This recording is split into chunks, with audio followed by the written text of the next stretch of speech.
welcome to another episode of Love Where You Live, Vancouver Island. Tonight we have Dove Tree Farm and Furniture with us with the owner, Dave. Hi, Dave. Hi. How are you? Good, and yourself? Very good, thank you. I was definitely excited to hear about urban farming when I saw your link on Facebook, and that's what intrigued me, and that's why I needed to reach out and contact you. Great. Now, what inspired you to even try urban farming in the first place? I guess it all started with a series of documentaries. There's a fellow in Kelowna, Curtis Stone. He's the urban farmer. So Okay. I started watching what he was doing, and he was farming in front and backyards, right in the middle of the city. And you know, if you get on the internet, this is actually a trend that's been happening for, it must be over a decade now. Thousands and thousands of acres that are devoted to front and back lawns, just grass. So it is becoming increasingly harder for young people to gain access to farmland. And so this trend seems to be taking off, and it seemed really interesting to me. And I had a client through my contracting company. I knew he had this big open backyard that was just kind of dead brown grass. And so I approached him if I could try this idea, and he was all for it. And so that's what you see, the pictures are that backyard. So I've been there for 3 years selling to a restaurant downtown. Okay. Wow. And I've been a contractor all along. I haven't quit that job quite yet. I am starting to do it a lot less as I start to do this more. I'm now in the process of developing a half acre, which is still in this, it's in the city of Nanaimo. Oh, that's cool. That's cool. So where does the name Dove Tree Farm come from? What's the story behind that? Dove Tree Farm. Well, that backyard had a big giant tree that was blocking a lot of the sunlight. So I asked the homeowner if he would consider letting me cut it down. And he'd let me cut it down, but he said, check with the city and make sure you're allowed.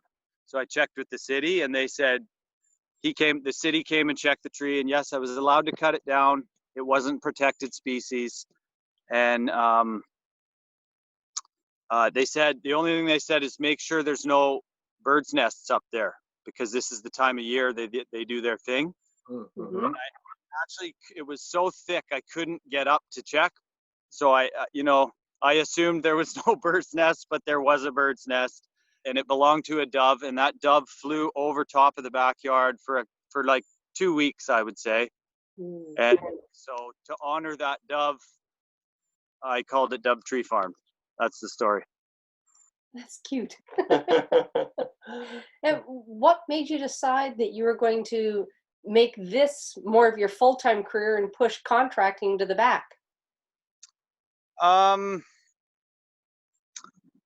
Well, to me, it all comes down to quality of life, I would say. Not that farming it had nothing to do with looking to find something easier, because this is definitely not easier. But just being outdoors, I was outdoors a lot with contracting, but I was always on my knees. Yeah, I don't know. I started to kind of lose the passion I originally had for construction. And I guess really, yeah, the passion for growing food started to climb, and the passion for building buildings started to drop. So the scale just tipped this way. Was COVID part of what kind of pushed this too? Yes. Yeah, in fact, at the beginning of this year, I was kind of looking to bring someone in to help with the mindset of, I was almost looking for someone I could pass it on to, and I was still going to play a part, but I was going to wait until I owned my own acreage. Now, when the world shut down, I decided, well, I'm not going to wait anymore. Now's the moment. I'm going to go for it. If I have to lease land, I'll lease land. So, and that's where I'm at now. This half acre is not, I don't own the land. I'm leasing it for 5 years for now. Oh, good. Yeah. So, So how much or how big of an area of land are you working on right now, like all told? well, I have the original 2,400 square foot plot. And then I have this new plot is 0.6 of an acre. And I will also be developing my neighbor across the street from where I actually live, which is it's 1,200 square foot block. Yeah. And so So this is all within the city of Nanaimo. it is all within city of Nanaimo, yes. Wow, that's fantastic. Yeah. Which has its benefits. The main benefit being access to the city water supply. Mm-hmm. Mm-hmm. Yeah. Just out of curiosity, how did you decide that you could farm in a yard and be able to grow enough to make a business of that? It all comes down to that original YouTube video, Curtis Stone. So going off his models, he was, if we want to put numbers at it, he had seven, let's say 7 or 8 different spots, and they were all close enough that he could use an electric bike. They all totaled up to a half an acre, and he was making $100,000 a year on those plots. So he had to pay his expensive out of that, but I think he maintained a somewhere around a 50% margin out of that. So can you explain a little bit about the CSA program? What is it about, and how do you engage in it? Okay, CSA. So CSA stands for Community Supported Agriculture, and that's a program. It's much like a subscription. So at the beginning of the season, the farmer or farm will sell shares, a seasonal share, and so a consumer will buy a share and pay for the share up front, which gives the farmer startup capital for the season. I'm selling a $10 weekly share for 17 weeks. So that'll be once a week. There's a mutual pickup spot, and you'll show up and you'll pick up your box. There's no guarantee as to what's in the box. There's a guarantee to the value in the box, but the items, they're just kind of as they come ready in the field.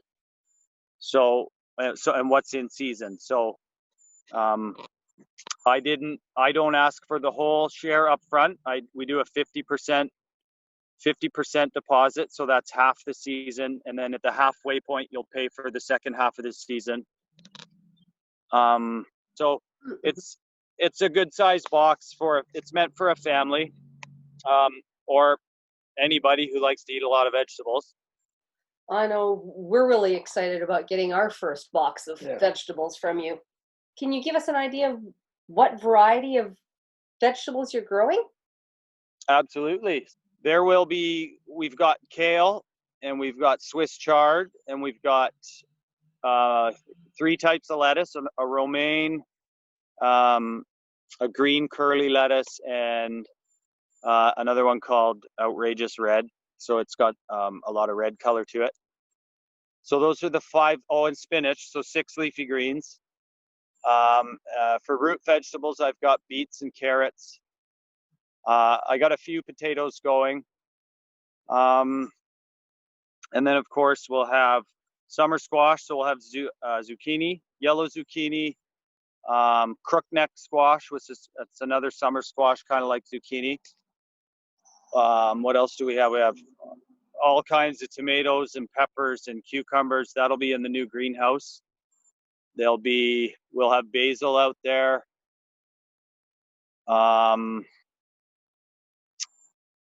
What else do we have? Well, I've got a few leeks out. Onion, there'll be onion and garlic. Garlic will come up, July. I should harvest the garlic. towards the end of the season. There'll be some small sugar pumpkins in winter, butternut squash, acorn squash, Nice. and hopefully by the end of the season I will have some. I'll be overwintering things like broccoli, Brussels sprouts, Okay. and that type of winter vegetable. Wow. We're going to eat well. Yeah, we are. Looking forward to it. Yeah. Yeah. Yeah. So the other thing that I see you offer is the custom garden box. So if you go on the website, you'll find just standard raised beds, Mhm. or what we call a cold frame. So it's a raised bed with a glass lid.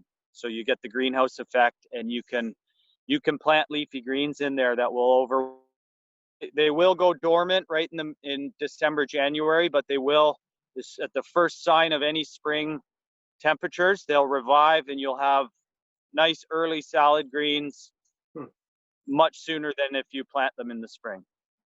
So I have those, but you can look to see in this coming into next year, I want to offer things like I'm going to offer some more variety with the wood products, like potato bins and worm bins.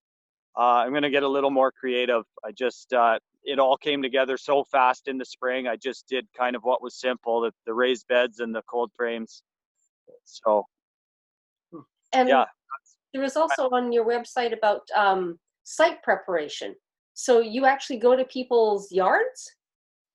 I will, yes. Yes. So I decided I would put on there a service where I can just come out and have a chat. And maybe some people want to do all the work themselves and they just don't know where to start, or maybe they want the actual hands-on labor of, setting up beds and where to put beds, what type of nutrients to use, right down to help hauling soil and compost.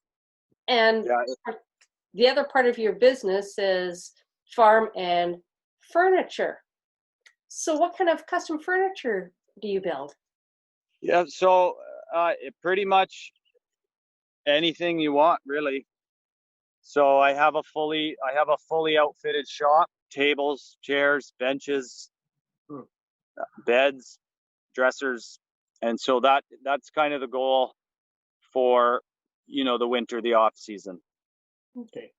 So what's the best way for people to get to know what you do? Are you on social media? What's your website? Yeah. So the website is www.dovetree Farm and Furniture. That's and spelt out AND .com. And we are also on Facebook, Dovetree Farms and Furniture. And we're also on Instagram, Dovetree Farms and Furniture. Okay, That's good. great. Yeah, we'll post that so that people can follow and see what you're doing. And Okay. yeah, it's really exciting seeing urban farming, because I mean we grew up eating fresh vegetables. There's nothing like walking into your backyard and grabbing a tomato. Yeah. It's actually ripe. Yeah. Yeah. Yeah, and And carrot. I find carrots are the ones that convince a lot of people. Yet you don't realize how sweet a carrot is until you've had Yes. one that was grown locally. Yeah. Yeah. Yeah. I know. I've got my daughter. She'll pick it up. She'll pick one out of the ground and rub the dirt. There'll still be a little dirt on it, and she'll take a bite. Yeah. And I also noticed while I was poking around on Facebook today that you're showing up at some of the farmers, at least one of the farmers markets now. I am. It's more support for of. So you may or may not have heard of Farmer Brown. Yes. And he's the one that's helping me in the backyard plot this year. And we've been kind of using each other's resources, helping each other out this spring. And so we were going to share a table space there this year. And so that's still, I have gone to kind of hang out and get some market experience. I've never done a market before. So you may or may not see me there more often, I'm still trying to figure that out. So I don't actually have a dedicated market space right now. The nights where the CSA shares are being picked up, I'll have a farm stand. So I'll sell my own direct sales above and beyond what fills the CSA boxes. Oh, that's great. Yeah. Well, definitely looking forward to getting our first CSA boxes, and Yeah. hopefully we'll see you at the farmers market because we like to go there too. Yes. Okay. All right. Well, thanks for taking the time of meeting with us and giving us an opportunity to find out what you do. And who you are, and Yeah. this has been a lot of fun. Looking Okay. forward to meeting you in person, Dave. Okay. Great. Thank you very much. I appreciate it. Thank you. We'll talk soon. All right. Have a good night. Okay. Bye-bye. Yeah. You too. Bye now. Thanks for joining us in another episode of Love Where You Live. Don't forget to give us the old thumbs up, and we would love to hear your comments. And please share this with your friends so we can help spread the word about the things that make our community special. Continue following us to see more episodes of Love Where You Live. See you next time.